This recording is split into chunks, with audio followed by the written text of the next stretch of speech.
Assalamualaikum warahmatullahi wabarakatuh. Bismillahirrahmanirrahim. Bismillahirrahmanirrahim. Wassalatu wassalamu ala rasulillah sayyidina Muhammadin rasulillah wa ala alihi wa sahbihi wa azwajihi wa dzurriyyatihi wa tabi'ahum bi ihsan. PJ Gubernur Indonesia serta seluruh jajaran Ketua MUI yang saya hormati dan seluruh yang tadi sudah disebutkan sama Pak Gubernur. Para hadirin dan hadirat yang berbahagia, ini soft launching Masjid An-Nur MAJT yang ada di Magelang, sekalian peringatan Maulid Nabi Muhammad Sallallahu Alaihi Wasallam Provinsi Jawa Tengah yang tertunda sampai selesai bulan-bulan. Jadi urutan fotoan. Jadi Nabi Muhammad itu lahir di Mekah, tidak lahir di Magelang.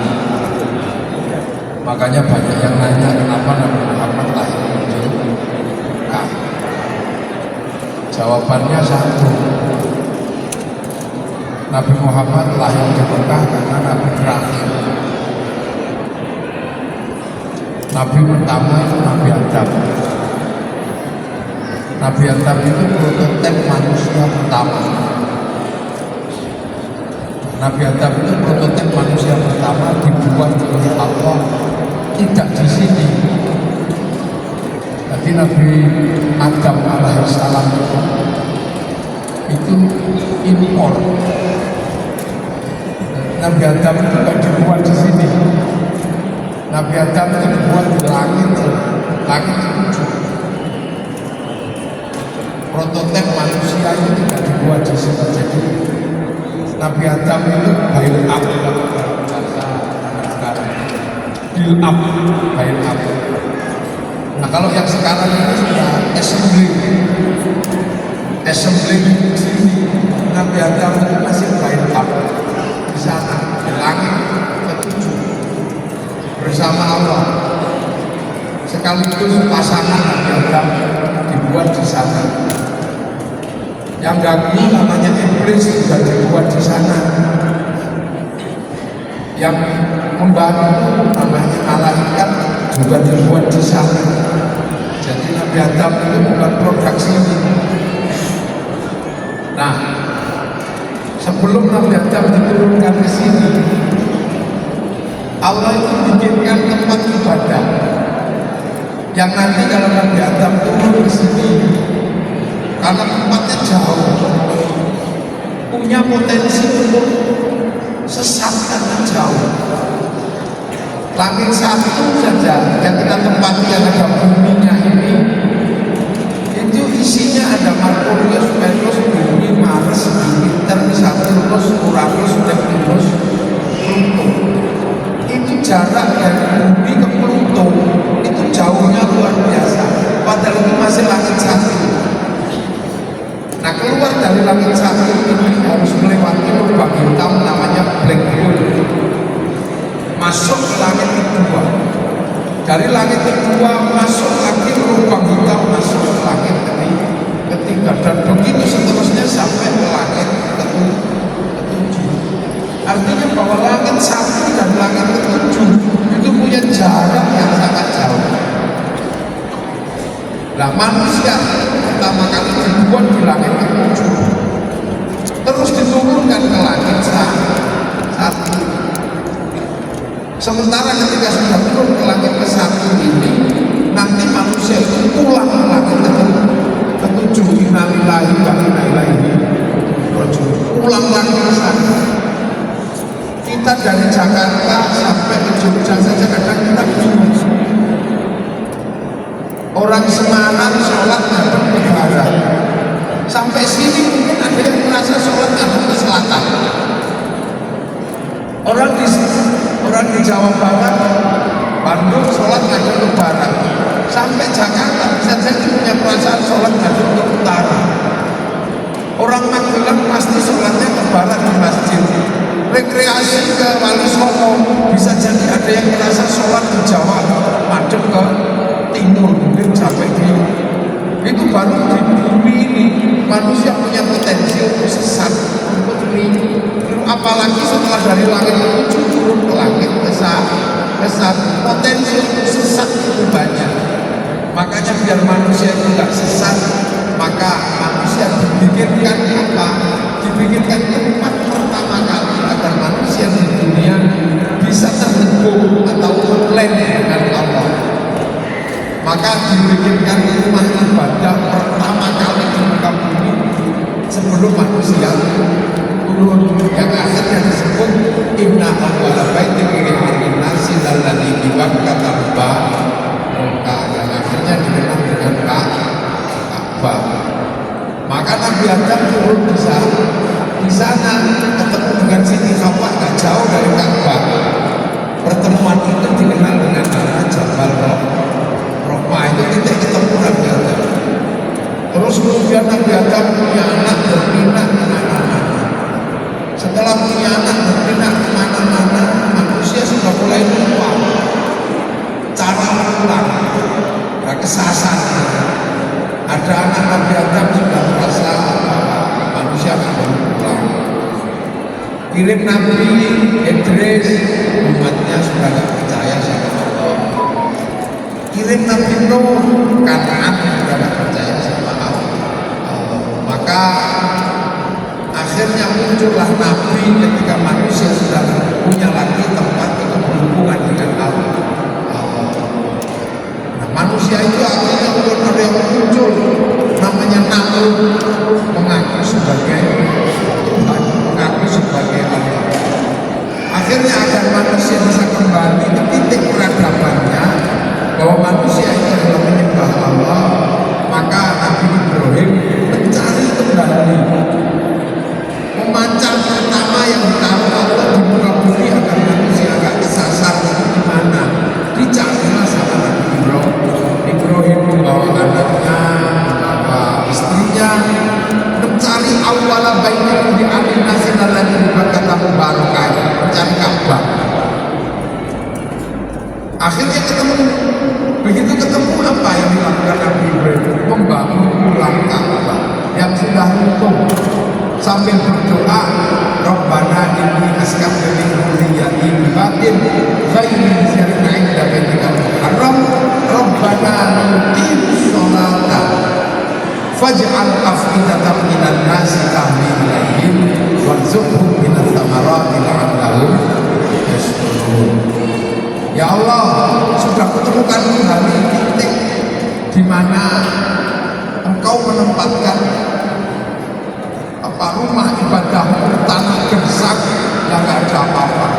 Aku titip dari anak cucuku di sini agar mau sholat. Artinya apa? Punya hubungan antara langit satu dan langit ketujuh. Punya sistem online baru.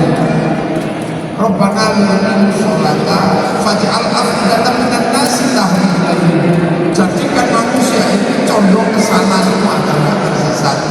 Warzuqhum minats tsamarat, minta rezeki buah-buahan, la'allahum yashkurun, agar bersyukur. Maka kemudian tempat Nabi Ibrahim berdoa, kakinya membekas dikenal dengan sebutan Maqam Ibrahim. Akhirnya manusia kembali menemukan jalan menuju Allah.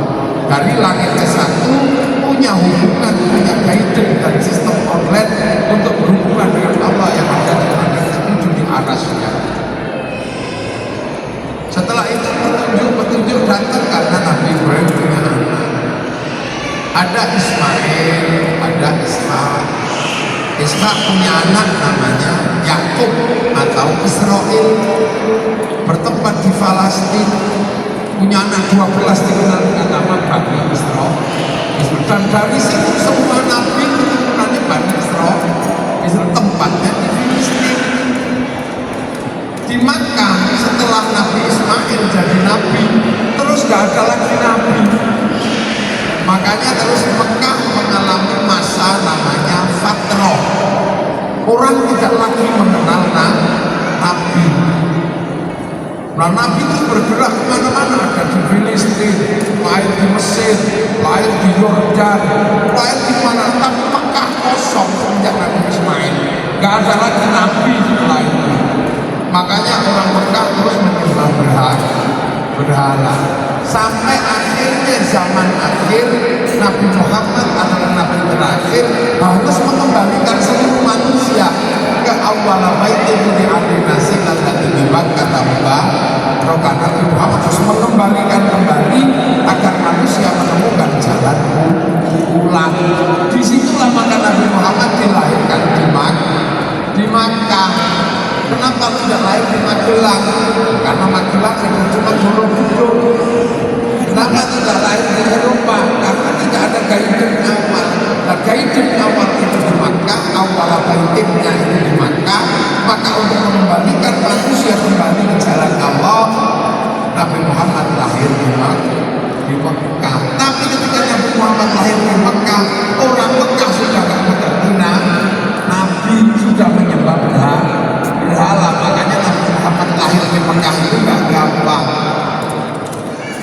Kalau Nabi Muhammad lahir di Filistin gampang, orang Filistin ngerti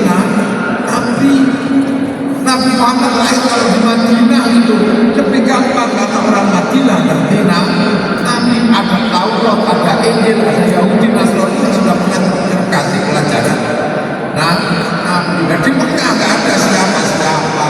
Orang gak ngerti Nabi. Waraqah bin Nufail mengatakan Mekahnya kosong menyembah berhala. Fatrah. Sekian ratus mungkin sekian ribu tahun Mekah tidak lagi punya Nabi, hanya punya petilasan tok. Awal baitin di alin nasilan dan ibuban kata mubarakah. Makanya ketika Nabi di Mekah lahir, gak ada yang kenal. Bahkan ketika Nabi mengaku saya Nabi di Mekah, orang Mekah gak ada yang tahu. Makanya Al-Quran menyebut wakafa billahi syahida Muhammadur Rasulullah. Cukup Allah saja saksinya karena orang Mekah mengerti Nabi. Berbeda dengan orang Magelang yang mengerti Kiai. Maka ketika saya datang disambut sudah tahu ya. Coba kalau saya di dalam pilihan yang mengerti Kiai, mungkin saya juga nggak ada yang nyambut. Mungkin malah dibilang babi. Nah, Nabi Muhammad tidak dikenal ketika di Mekah karena tidak kenal. Tapi masanya fatrah. Makanya Nabi Muhammad saksinya hanya Allah. Wa kafa billahi syahida Muhammadur Rasulullah. Nah, karena Nabi tidak ada saksinya, ya Nabi sabar mengajari orang Mekah yang Tuhannya banyak menjadi Tuhan satu. Yang tidak ada air diajari haram, diajari jinafat padahal tidak ada air diminum aja susah. Tidak ada makanan diajari saja. Ketika sulit bagi orang Mekah makanan susah diajari sedekah. Sulit bagi orang Mekah waktu itu panas-panas disuruh puasa. Sangat sulit bagi orang Mekah ketika orang tawaf muka yang perempuan harus dibuka, kaki harus dibuka. Itu syahwatnya luar biasa. Sementara yang laki-laki disuruh pakai baju nggak berjahit itu nggak mudah. Makanya Islam ketika turun di Mekah disebut jahariban saya jahariban Islam itu asik dan akan kembali asik. Jadi kenapa Nabi Muhammad lahir di Mekah kembali ke titik awal itu Mekah. Makanya Allah aja saksinya. Wakafa billahi syahida, cukup Allah saksi kenabian Rasulullah. Terus akhirnya ketemu teman, ada orang yang percaya yang disebut waladina ma'ahu, orang yang hidup beserta Rasulullah, para sahabat Abu Bakar, Umar, Utsman. Nah, di antara orang-orang ini ada yang nggak mau terima. Makanya sahabat berhadapan dengan orang kafir, asyiddahu alal kufar, tabrakan. Tapi akhirnya karena kesabaran Rasulullah terjadi rekonsiliasi iman. Yang nggak Islam kemudian masuk Islam, yang tadinya kafir jadi mu'alaf, rukun Muhammad.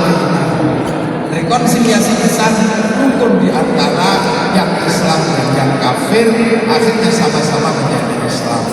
Yang tidak kafir, yang tidak mau Islam, ya sudah, agamamu agamamu, agamaku agamaku, lakum dinukum waliyadin. Yang beda kelakuan, ya sudah, kelakuan lana amaluna walakum a'malukum. Akhirnya Rasulullah mampu mencetak kehidupan yang harmonis karena terjadi saling mengasihi dalam setiap perbedaan. Dan Rasulullah setelah itu sudah semuanya berjalan sesuai dengan apa yang disebut kerukunan antar sesama manusia berada di tengah kaum muslimin. Ruhama'u bainahum tarahum ruk'an sujada yaquluna fadlan min Allah wa ridwanan simahum fi wujuhihim min athari sujud. Semuanya mengharap doa Allah. Sampai akhirnya kemudian Nabi Muhammad tidak ada, Islam bergerak. Dzalika mathaluhum fit Taurat wa mathaluhum fil Injil kazar'in.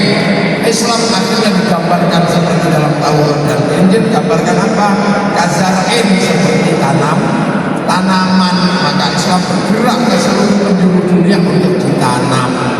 Makanya karena Islam itu kazar'in, seperti tanaman, maka kemudian orang Jawa menyebut Islam datang dengan tanduran lir-ilir, tanduri musuh. Ilir itu bahasa Al-Quran, zar'in.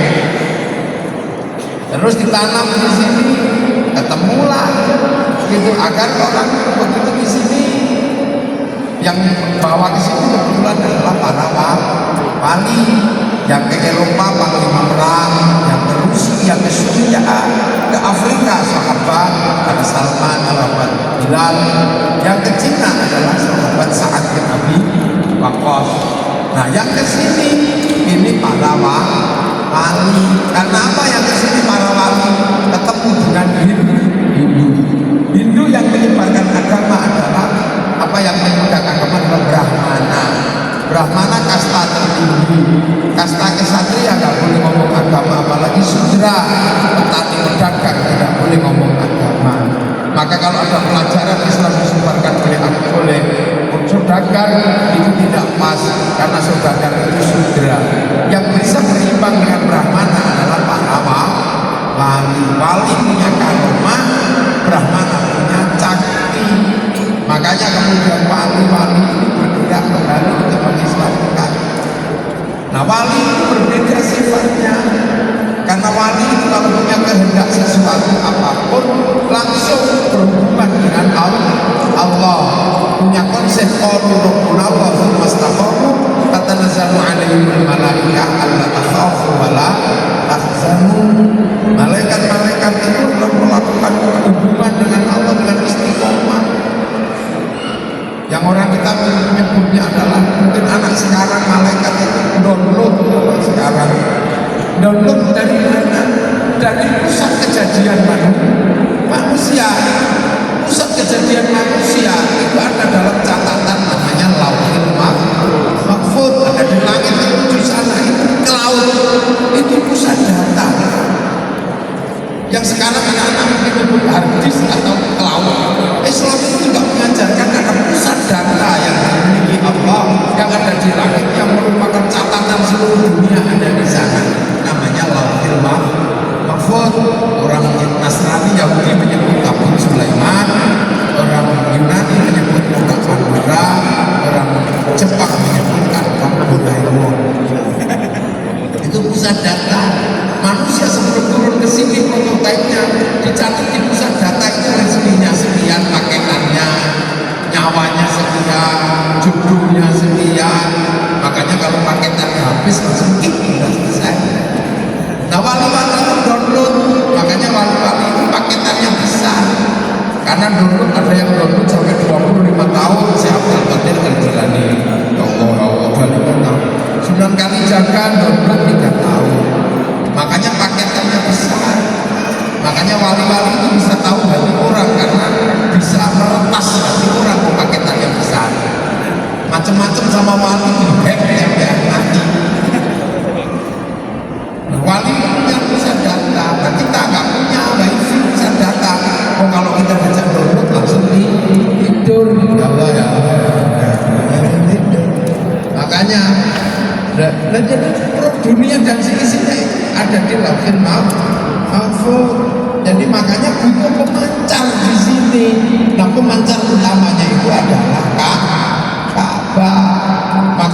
setelah wali-wali itu menyebarkan di sini, yang dilakukan pertama adalah membangun pemancar lokal, bangun masjid di sini. Yang pertama kali adalah Syekh Jumadil Kubro bangun di Tugu untuk Merapi itu masjid yang dibangun untuk apa?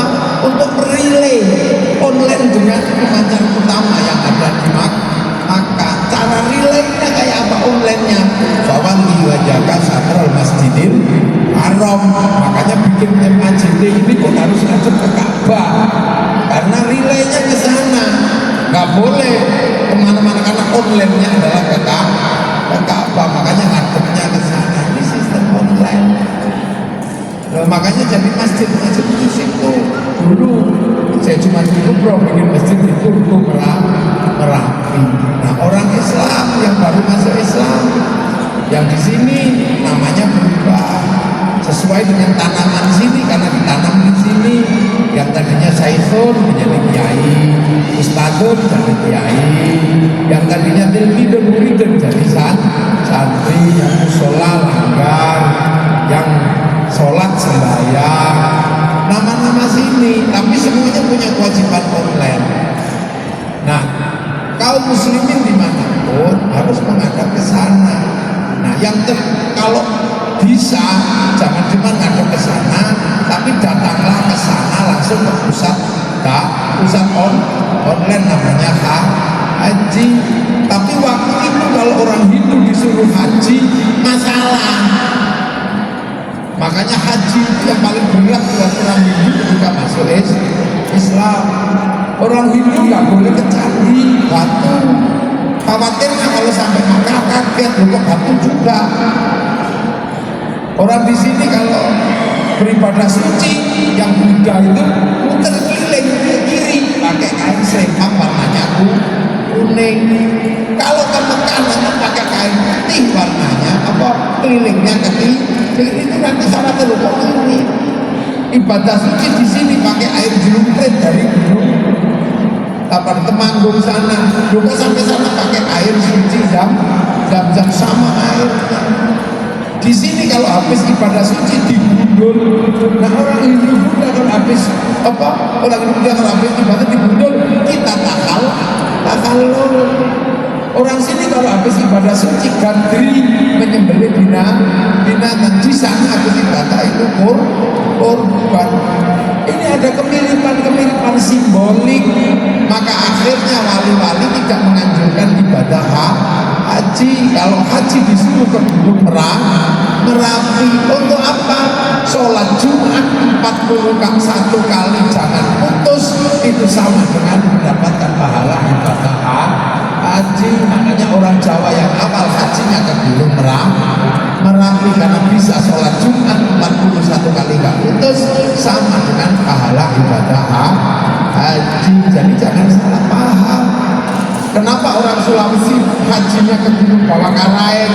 Karena di Gunung Bawakaraeng ada masjidnya Datuk Tri Bandang, muridnya Sunan Ampel. Daripada konslet pergi ke sana, mending mencari pahala yang sama, walaupun ibadahnya cukup di sini 41 kali sholat Jumat tidak putus. Ini problem sosial.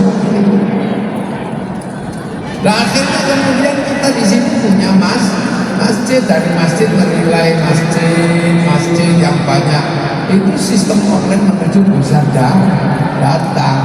Dan akhirnya Islam bisa berkembang di sini karena apa? Islam mengikuti sunnah Rasulullah dalam segala hal. Karena ketika Rasulullah di sana ketemu dengan orang Arab, para wali di sini ketemu orang berbeda. Maka yang dicontoh adalah bagaimana Islam bisa hidup berbeda-beda tapi tetap rukun seperti Bhinneka Tunggal Ika. Maka kemudian konsep hidup bersama yang dipakai adalah konsepnya Rasulullah, kullukum ra'in wa kullukum mas'ulun an ra'iyati. Kalian semua adalah para pemimpin yang harus hidup saling bertanggung jawab antara yang mimpin dan yang dipimpin. Konsep hidup seperti itu namanya ra'iyah. Ra'iyah inilah yang akhirnya diadaptasi di Indonesia menjadi rakyat.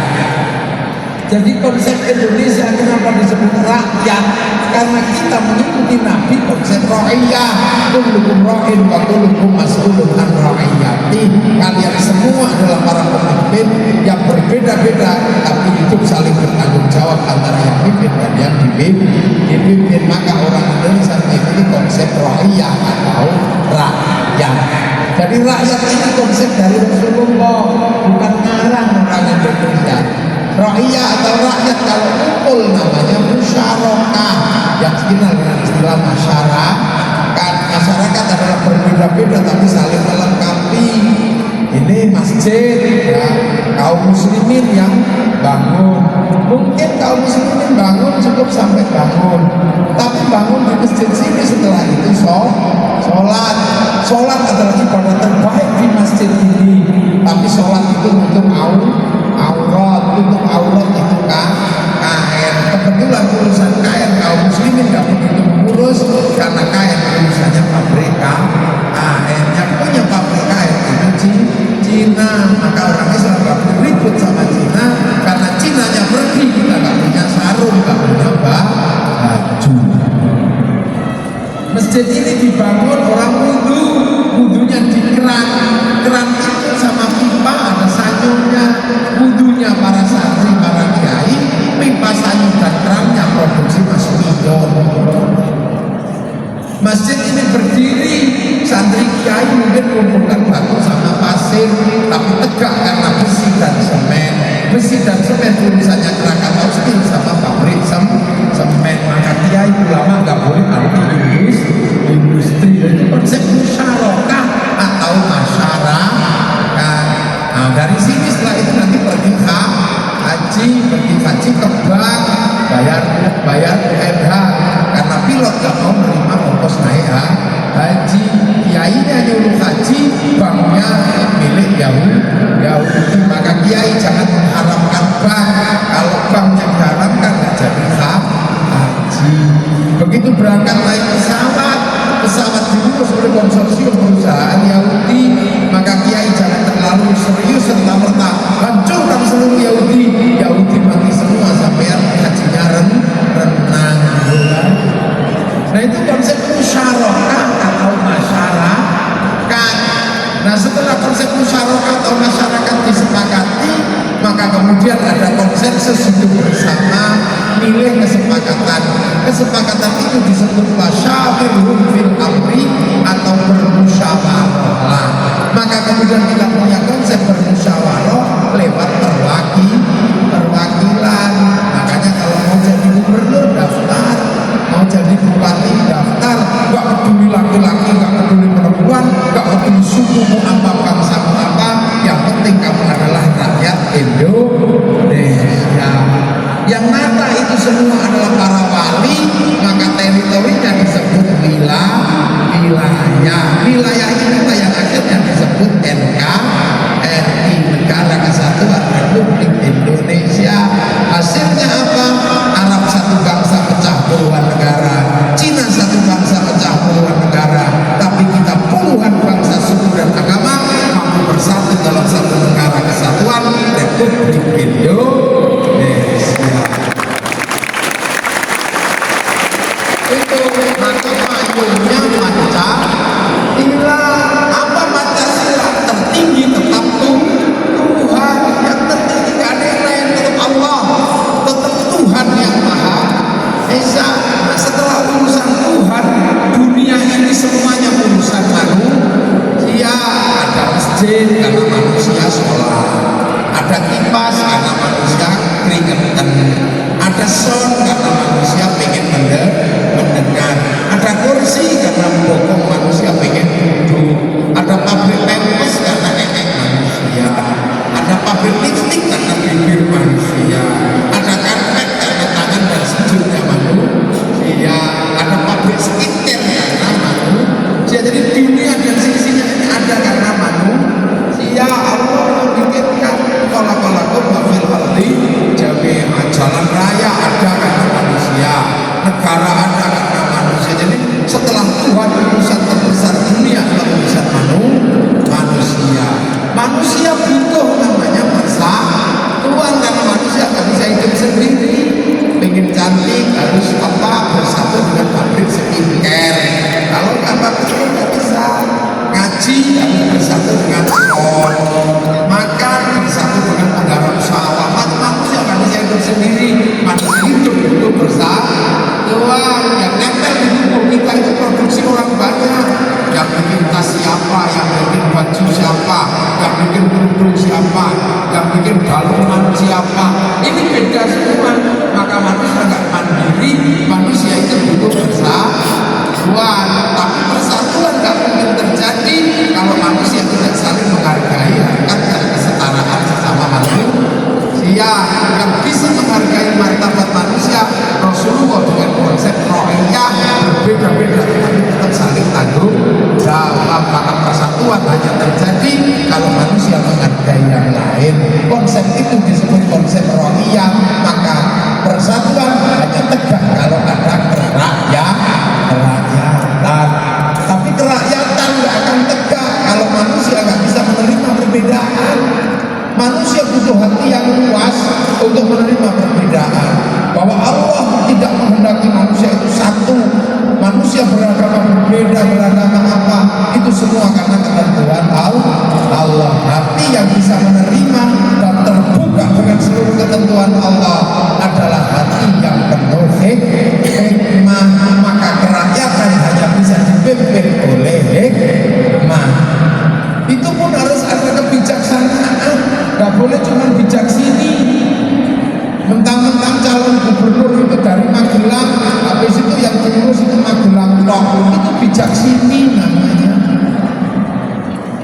Mentang-mentang calon gubernurnya itu orang Pati, yang diurus Pati tok, itu bijak sini. Walaupun asalnya Magelang, harus urus Brebes, harus urus Klaten, harus itu namanya kebijaksanaan, cuma bijak sini. Itu pun harus ada permusyawaratan, nggak boleh bertindak sendiri, dimusyawarahkan antar lembaga. Pak Gubernur nggak boleh mengambil keputusan sendiri, minta pertimbangan DPR, minta pertimbangan Sekda, minta pertimbangan stakeholder yang lain. Itu namanya permusyawaratan. Nah itu kalau kemudian nggak bisa semuanya perwakilan. Nah itu baru akan terjadi namanya keadilan. Akhirnya Islam di Indonesia punya masjid, semua konsep hidupnya nyontoh Rasulullah. Kalau sekarang ini yang orang suka perbincangan kan sunnah yang mudah. Sunnah pakai celana cingkrang itu mudah, tinggal jangan terlalu pendek. Kalau pakai sarung linting agak tinggi itu sudah sunnah. Sunnah jenggot gampang, jangan dipotong, panjang sendiri kayak punya Pak Sekda itu nggak dipotong, panjang sendiri. Sunnah makan pakai 3 jari itu mudah. Kalau nggak bisa 3 jari pakai sendok.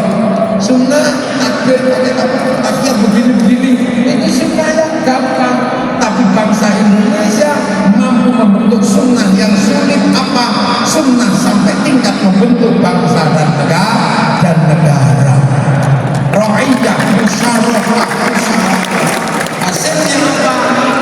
Agar in akhraja syat'ahu fa'adarahu fastamlatu fastama'ina suki yu'jibu zuru'an yahidu bidul kufar. Islam berkembang terbesar di dunia ada di Indonesia. Orang sholat paling banyak Indonesia, orang haji paling banyak Indonesia, orang hafal Quran paling banyak Indonesia, masjid terbanyak ada di Indonesia. Hari ini ketambahan 1 masjid yang ada di Magelang.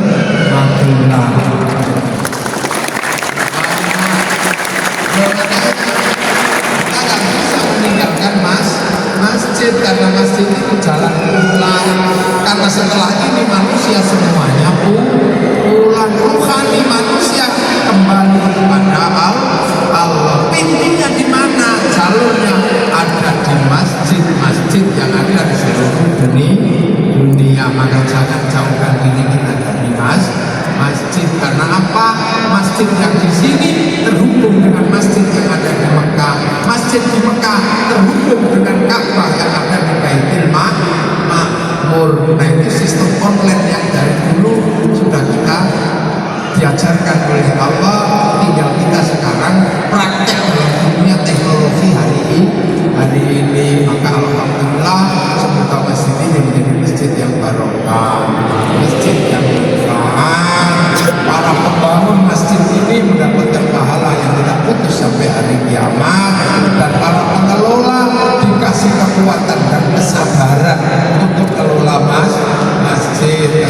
Wassalamualaikum warahmatullahi wabarakatuh.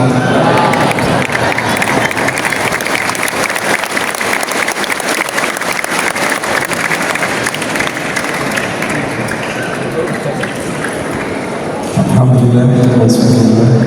Hadirin yang berbahagia, semua jemaah dan sedikit kegiatan internasional Al-Baru Ramadan Haji Ahmad. Pada kesempatan kali ini mengucapkan juga yang hormat kepada Al-Baru Ramadan Haji untuk berkenan memimpin doa.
Hadirin yang berbahagia, kegiatan di rangkaian acara Bocil Pemahaman Masjid Agung Jawa Tengah, Anur Kabupaten Magelang, sekaligus pengajian Maulid Nabi Muhammad Sallallahu Alaihi Wasallam sudah kita ikuti bersama-sama dengan lancar dengan ucapan takbir Alhamdulillahirabbil alamin.